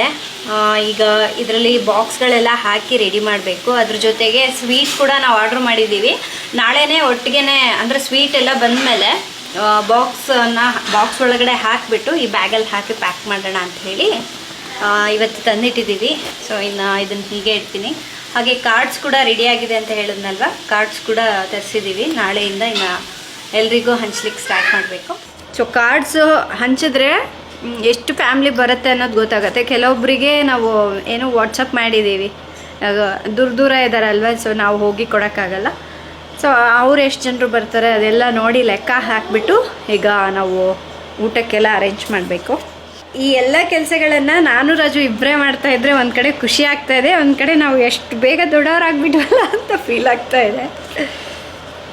ಅಂದರೆ ಯಾರಾದರೂ ಹೆಲ್ಪಿಗಾದರೂ ಇರ್ತಾ ಇದ್ರಲ್ವ, ಅಂದರೆ ನಮಗೆ ಇಲ್ಲಿ ಮನೇಲೆಲ್ಲ ಅಂದರೆ ನಮ್ಮವರು, ನಮ್ಮ ಸುತ್ತಮುತ್ತಲು ಇರೋರು ಹೆಲ್ಪಿಗಿದ್ದಾರೆ. ಬಟ್ ಕೆಲವೊಂದು ಕಡೆ ಏನಾಗುತ್ತೆ ಗೊತ್ತಾ, ಫ್ಯಾಮ್ಲಿಗಳು ಬಂದು ಒಂದು ವಾರದ ಮುಂಚೆನೇ ಬಂದು ಅದು ಒಂದು ಕೈ ಇದು ಒಂದು ಕೈ ಮಾಡ್ತಾ ಇರ್ತಾರೆ. ಬಟ್ ಎಲ್ಲ ಫ್ಯಾಮ್ಲಿನೂ ಆ ಥರನೇ ಇರಬೇಕಂತ ಏನಿಲ್ಲ, ಅವ್ರವ್ರ ಕೆಲಸಗಳಲ್ಲಿ ಅವರು ಬ್ಯುಸಿ ಇರ್ತಾರಲ್ವ. ಹಾಗಾಗಿ ನಾವು ಯಾರಿಗೂ ತೊಂದರೆ ಕೊಡೋಕ್ಕೆ ಹೋಗಲ್ಲ. ನಮ್ಮ ಕೈಲಿ ಎಷ್ಟಾಗುತ್ತೋ ಅಷ್ಟು ಕೆಲಸ ಮಾಡ್ಕೊತೀವಿ, ಆಗಲಿಲ್ಲ ಸುಮ್ಮನಿದ್ದು ಬಿಡ್ತೀವಿ. ಯಾಕೆನಾ ಇನ್ನು ನಾಳೆ ಈ ಕೆಲಸ ಆ್ಯಂಡ್ ಬ್ಯಾಗ್ ಕೂಡ ಅಷ್ಟೇ, ಕಾರ್ಡ್ ಎಷ್ಟು ಪ್ರಿಂಟ್ ಮಾಡಿಸಿದ್ದೀವೋ ಬ್ಯಾಗು ಅಷ್ಟೇ ಪ್ರಿಂಟ್ ಮಾಡಿಸಿದ್ದೀವಿ ಬಂದವರಿಗೆಲ್ಲ ರಿಟರ್ನ್ ಗಿಫ್ಟ್ ಕೊಡಲಿಕ್ಕೆ ಅಂತ ಹೇಳ್ಬಿಟ್ಟು. ಸೊ ಇನ್ನು ನಾನು ಬ್ಯಾಗ್ ನೋಡ್ಕೊಂಡು ಬಂದಿದ್ನಲ್ವ, ಅದು ಆ ಬ್ಯಾಗ್ ಇದ್ದಿದ್ರೆ ಇನ್ನೂ ಚೆನ್ನಾಗಿರೋದು. ಬಟ್ ಏನು ನನಗೆ ಯಾಕೋ ಅದು ಡಿಸೈನ್ ಸರಿ ಅನಿಸ್ಲಿಲ್ಲ. ಸುಮ್ಮನೆ ಆ ಥರ ಮಾಡೋದು ಯಾಕೆ ಅಂಥೇಳಿ ಇದನ್ನೇ, ಇದು ಲೈಟ್ ವೆಯ್ಟ್ ಆಗೂ ಇದೆ, ಜೊತೆಗೆ ಯೂಸ್ ಕೂಡ ಮಾಡ್ಬೋದು ಅಂಥೇಳಿ ಈ ಥರ ತರಿಸಿದ್ವಿ. ಗ್ರ್ಯಾಂಡಾಗಿ ಮಾಡೋಣ ಅಂದ್ಕೊಂಡ್ವಿ, ಟೈಮ್ ಇಲ್ಲ, ಜೊತೆಗೆ ಯಾರನ್ನೂ ಕರೆಯೋಕ್ಕೂ ಆಗ್ತಾಯಿಲ್ಲ. ನಾವು ಊರುಗಳಿಗೆಲ್ಲ ಹೋಗಿ ಕರೆಯೋಕ್ಕೂ ಆಗ್ತಾಯಿಲ್ಲ, ಎಲ್ಲರೂ ಫೋನೆಲ್ಲ ಇನ್ವೈಟ್ ಮಾಡಿಬಿಟ್ವಿ. ಯಾಕೆಂದರೆ ನಮ್ಮದು ಲೀಸ್ ಎಕ್ಸ್ಪೈರ್ ಬೇರೆ ಆಗಿದೆ, ಆದಷ್ಟು ಬೇಗ ಖಾಲಿ ಮಾಡಬೇಕು.